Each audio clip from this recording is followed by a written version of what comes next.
Hello, welcome back to the channel. It's JPA here. In today's video I'm going to be discussing Rangers 1-1 draw versus Aberdeen at Pittodrie yesterday.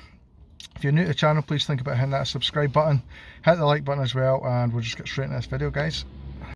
So Aberdeen 1, Rangers 1. Obviously know the result we were looking for, particularly after Celtic dropped points at home to Motherwell on the Saturday. Really disappointing that we couldn't really take advantage of that. The good thing is that we're no further behind them, so we've not really lost any points, but it was a good opportunity for us to claw back 2 points on them. But I'm not overly fussed about that at the point. At the full-time whistle, sorry, I was really disappointed with that, and gutted that we had wasted that opportunity to try and claw some points back. If you look at just as a game on its own, a point at Pittodrie isn't the worst result that could have happened, especially the way the game went. Didn't really start well at all. Aberdeen were on top of us, closing down very well, and they were playing a long ball, which seemed to just completely bamboozle, if you want a better word, our defence. Goldson certainly couldn't deal with the long ball. Balogun as well kind of made a meal of a couple of efforts that they had. So they started the game the better team, and probably I've got to say that maybe the first half an hour they were on top and they deserved the lead on 11 minutes. As I said, through ball, I think Goldson goes to meet it, gets nowhere near it, and it gets nodded on, and it's left a race for Balogun to get there. Balogun gets nowhere near him, and Majowski takes a shot for the edge of the box. Butland had absolutely no chance to make it a 1-0. After that, Aberdeen kind of created another couple of half chances, but nothing really that I felt they were going to score from. But after that, maybe as I said, about half an hour into the game, Rangers started to take control of the match and started to create some of their own chances. I'm not going to go into individual chances. Obviously, we all know Lammers had a chance towards the end. Balogun had a really good chance towards the end. Lawrence hit the bar. Balogun's chance actually hit the bar as well. So I felt as the game wore on, we were struggling to break Aberdeen down. As much as I hate Aberdeen and I hate the way they play, you've got to give credit. They were very organised at the back, and they made it very difficult for us to get any room, and reduced us really to kind of poor crosses into the box and some long range efforts. We didn't really trouble them that much, if I'm really honest with you. We had a lot of possession, yes, and we created a lot of chances, but a lot of chances were kind of half chances that we kind of scuffed at, and just every time I felt that Danilo got the ball in the box, there was 4 or 5 defenders round him every time, blocking any shot that he managed to get. I think there was one time he got in behind, but the angle was far too difficult for him to score from, and the goalkeeper made a real good save. Roos actually pulled off 3 or 4 really good saves during that game, and you just kind of felt it wasn't going to be our day. They kept time wasting. It felt to me, this is probably not accurate, but it felt to me like every 30-40 seconds the ball was out for a throw-in, and it just seemed to be one of these games where we weren't really flowing very well. The tackles were flying in. They were making fouls that weren't being punished, in my opinion. The referee, in my opinion, did have a good game, but I think he maybe could have got the cards out earlier. There was one in the first half in particular. I think it was on Cantwell, and I can't remember who it was, but he just went right through him.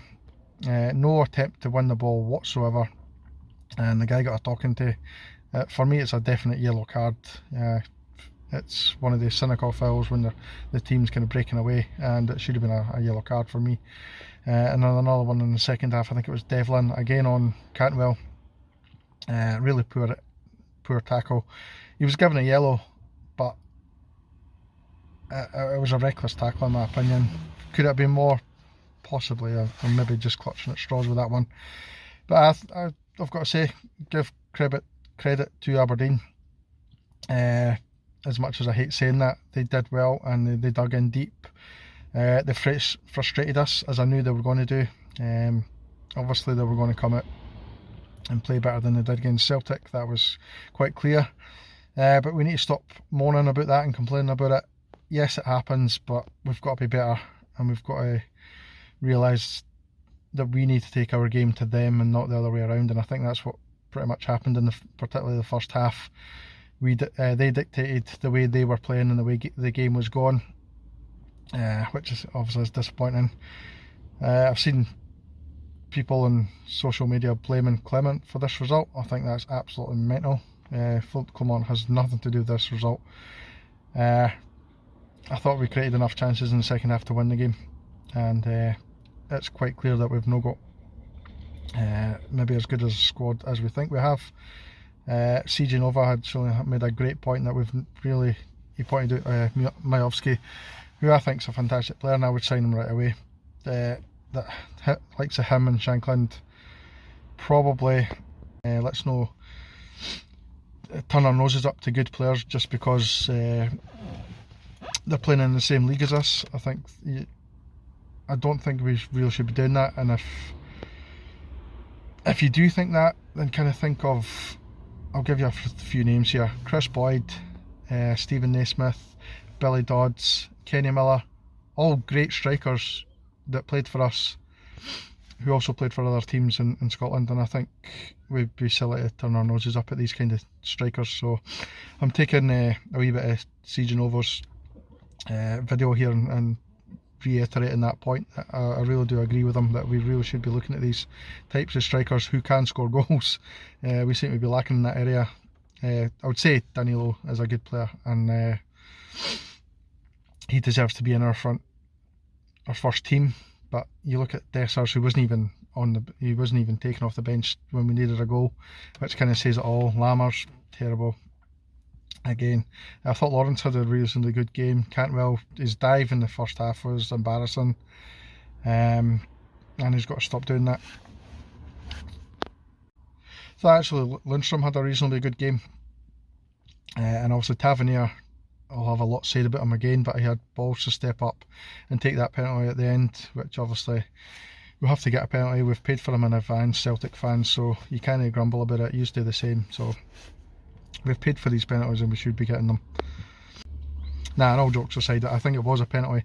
Soft the way he goes down, Goldson, but he is having his shirt pulled, and if anybody's got anything to say about Rangers getting penalties, maybe they should probably stop filling us in the box. That's maybe a suggestion that you could maybe do to stop giving penalties away. So I'm probably just going to wrap the video up there. No happy with the result by any means, but we'll take it, we'll move on, we'll go on to the next game. I'm not attaching any blame to Clement. He's obviously been inherited these players, and he needs to bring his own stamp into the team and his own players into the team. I do think we're making progress, slowly but surely, and I think we will mount a serious title challenge. But the fact that Beale's left us 7 points adrift before Clement even came in suggests it's going to be a tough one. Man of the match for me, I can't even think. Probably Lundstrom, maybe even Tavernier or Butland. I thought Butland had a good game, considering he could do nothing for their goal, but he did make a couple of good saves. So that's the video done, guys. Thank you very much for watching, and I'll see you in the next video. Cheers.